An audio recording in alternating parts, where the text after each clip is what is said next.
Hey guys, Dale here from Zephyr Wargames, bringing you an updated Satellarknight deck profile with the new BOSH support.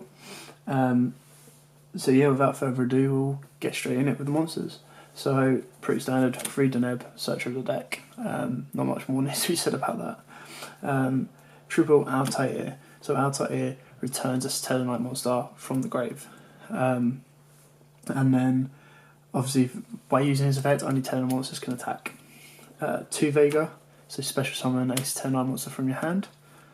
2 Uniclati, it's basically your Foolish Burial, so 9 out of 10 times you're dumping Deneb into the grave, or maybe a Vega to be revived later. 2 Honest, hit and miss card with this. Great having in your hand when your opponent attacks directly into your monster. Terrible if this is the only card you've got in your hand. And then a personal touch, 1 Alshan, tight game, bring him out, burn for 1,000. Whether you special summon him in defense or attack. Yeah, it's just great to cycle around in the grave of an Altair if they're stalling. So that's it for the monsters. Onto the spells. Double instant fusion, so great straight into your, hopefully, rank 3 play. So I mean, if you have this and an Uniclai in hand, summon Uniclai, dump Deneb, bring out an instant fusion, node in, brings back Deneb, overlay all 3 into Tellarknight into Nova, and then straight away you've got Nova into an Infinity Dragon first turn. Brilliant. 2 Twin Twister, so as if you don't have the Uniclai in hand but you do have a Deneb, activate this, dump your Deneb already. Sorted. Altair brings him out. Brilliant. 2 Skybridge, and I love this card because it gets around so much. I mean, Bottomless Trap Hole, Breakthrough, anything like that targets, straight away you activate this, you return a Satellarknight monster from the field to the deck, and then special summon out another Satellarknight monster. So then you'd get, for example, if you summoned Uniclai, they bottomless it, activate Skybridge, you send Uniclai back to the deck, bring out an Altair, it will then resolve, and you'll still get Uniclai's effect to dump, and then Altair's effect to revive. Maybe not in that exact order, I mean, but it does get you around quite a few things. So an Uniclai into a Deneb, get your search off, and keep it going. The only thing about it is when you do that, you can only special summon Satellarknight monsters while the monster that this has brought onto the field is on the field. But not too hard when you just do 2 into a Tellarknight if you really have to. 1 Ofs, 1 Book of Moon, pretty much standard, quite a nice card. 1 Dark Hole, 1 Soul Charge, the 1 Rhoda. Now even I agree, when this was hit down to 1, it was really harsh on other decks that involved Rhoda, but you have to run 1. I mean, all of yours are level 4 warriors. And then the 1 Rogeki, so pretty standard for the spells right there. Okay, and then onto the trap lineup. So 3 Satellarknight Alphas. So tribute one of your face-up Satellarknight monsters, negate a spell, trap, or monster effect that's activated on your opponent's side of the field, and then draw a card. So constantly plushing off that one. Triple Venus Chain. Now, someone asked me recently why I don't play Breakthrough.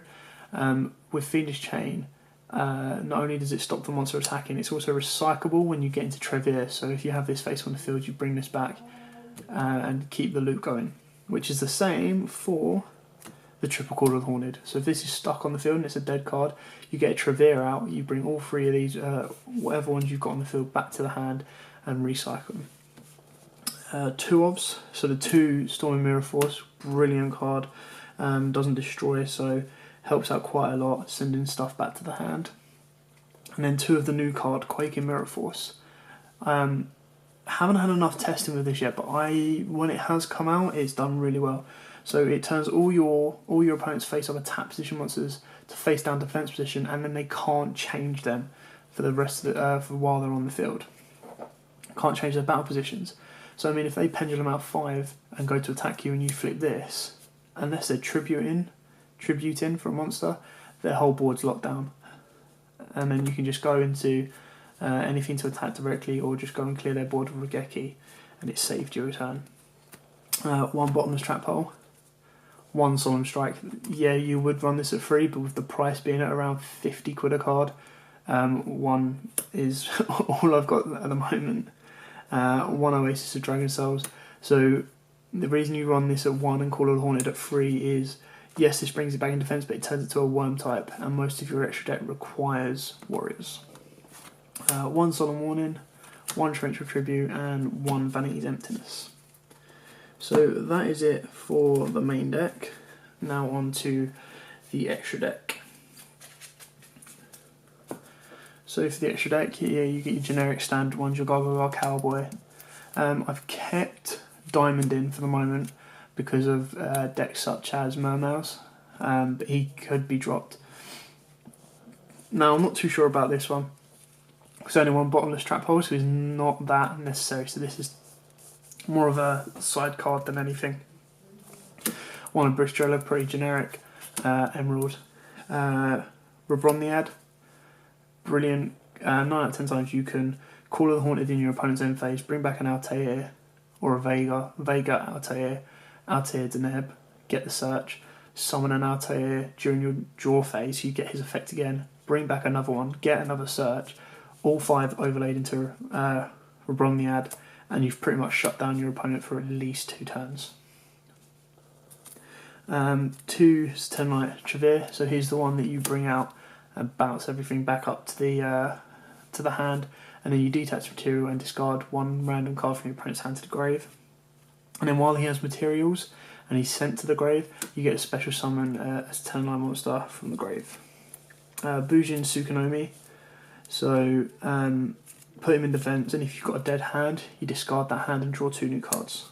So he's pretty good. Rhapsody Berserker, now if you have an Infinity Dragon and you bring this guy out with him as well, he can banish from your opponent's graveyard and then boost up your Infinity Dragon just to keep him safe with an extra 1200. So then you've got obviously your Nova Dragon. So he is what brings you into this beast, Cyber Dragon Infinity. Now you really shouldn't need to be going into any more than 1. I mean 2 you could possibly run, but that's 6 extra deck spaces because you're going to need 2 Patelomyces, 2 Infinities and 2 Novas. But basically, for those of you that don't know what this card does, you discard a material and negate an effect, monster effect, spell effect or trap effect on your opponent's side of the field, but it can only be used once per turn. Also, you can, so for each material it has on there, it gains another 200 attack. So usually with Patelomyces, you're leaving it with 2 materials.